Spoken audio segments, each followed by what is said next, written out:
A lot of times it can be difficult to hear the difference between words like can and can't in fast speech in English, and people tend to think that what you should be listening for is that T sound at the end of can't and the lack of the T sound in the end of a word like can. But there's actually something else that can help you to hear the difference even better, so I want to talk about that today with you. So first of all, I want to talk about the pronunciation of the word can in fast speech. So this word can is made up of three sounds. We have the initial consonant sound k, and then a vowel sound a, and then the final consonant sound n. Can, right? However, in fast speech, we often reduce certain words to pronounce them with a different vowel sound. You might have heard of the vowel sound schwa before. This is a reduced vowel sound that is very common, especially in American English. There are a couple different reasons for that. So first of all, you're going to have a neutral jaw position. So for some vowel sounds in English, like E, like in a word like sheep, our jaw is kind of like in a smiling position. It's a little bit raised. E, E. And then we have some vowel sounds like the first vowel sound in the word father, where our jaw is low. We're dropping our jaw, right? So father. But in schwa, we just have a neutral jaw position. So it's not raised or lowered, it's just comfortably in the middle. Now, aside from the jaw position, we also have our tongue position. So we have some vowel sounds where our tongue is towards the front of our mouth. So think of that vowel sound that I said, E, like in sheep. Our tongue is towards the front of our mouth when we pronounce that sound. E, E. It's right up here, right? But there are other vowel sounds like oo, like in a word like pool, where our tongue is pulled towards the back part of our mouth. So E and oo. But schwa, being that easy vowel sound, it's right in the middle. So you don't have to push your tongue forward or pull your tongue back. It's just comfortably in the middle. So those are some of the reasons why the schwa sound is the easiest vowel to pronounce. It's because it's just kind of a neutral, lazy vowel sound. And we end up reducing what we call function words in English to become schwa. So in a word like can, in fast speech, it actually sounds more like kun. For example, can you help me with that? In fast speech, I usually wouldn't fully pronounce that word can. I wouldn't say, can you help me with that? Now, it wouldn't be incorrect if I did pronounce it that way, but what you'll most often hear in fast speech is that word being reduced to kun. So, can you help me with that? Can I come with you? She said I can go. I don't know if I can do that. Do you notice how in all of those sentences, I'm not saying can, I'm saying kun. And this doesn't just happen with can. This actually happens with most function words in English. So in English, we have something called content words, and we have something called function words. Content words carry a lot of meaning in them. We typically think of content words as being things like nouns, main verbs, adjectives, adverbs, etc. Whereas function words are words that serve more of a grammatical purpose. So for example, prepositions, articles, or helping verbs like can. So if you're trying to hear the difference between words like can and can't, if you're listening for can, you won't hear that most of the time in fast speech. What you'll actually hear is kun. Can you help me with that? She said I can go.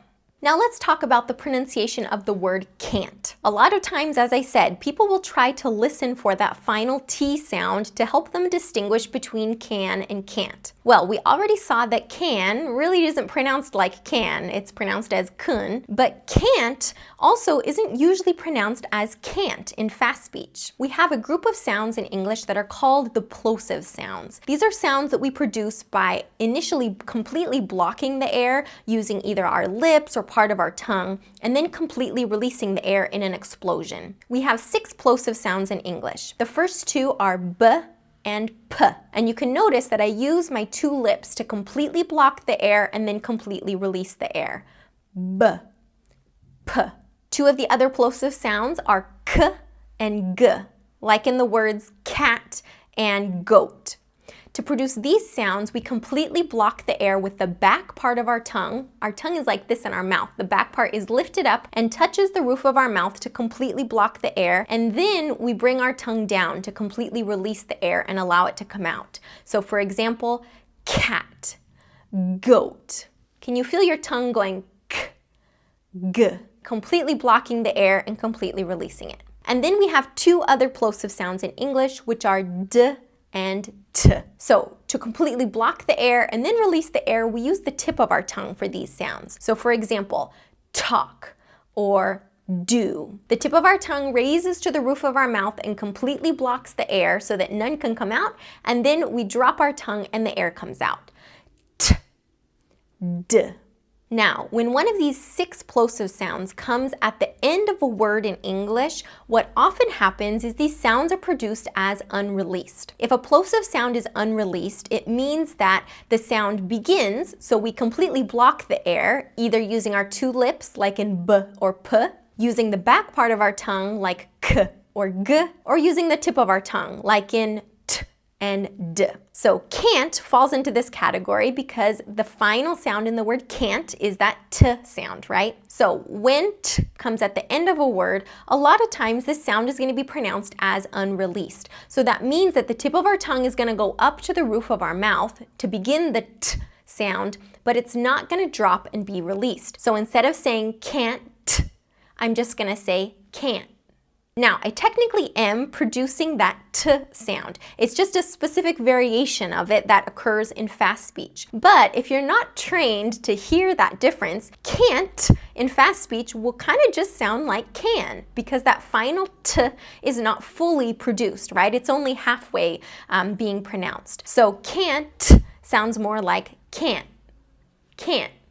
Can you see that I finished the word with the tip of my tongue still on the roof of my mouth? So I haven't done that full explosion. She said I can't go, can't go. So the tip of my tongue goes up to the roof of my mouth in the front, but instead of releasing it, I just transition immediately into the next sound, which in this sentence is going to be go, so it's g. So immediately the back part of my tongue is going to raise to produce the g sound, and then my tongue will just drop at the end of the g as I transition into the o in go. So she said I can't go. She said I can't go. I can't go. I can't go. Instead of, she said I can't go. Can you hear the difference? So now let's practice with both words so we can see if you can hear the difference now. In the affirmative, she said I can go. She said I can go. And in the negative, she said I can't go. She said I can't go. So can sounds like kun, and can't sounds like can't. Let's try with some other sentences. I can help you with that. I can help you with that. I can't help you with that. I can't help you with that. Can I get a smoothie? Can't I get a smoothie? Can you hear the difference? Don't forget to subscribe if you're into advanced English, because that's what this channel is all about.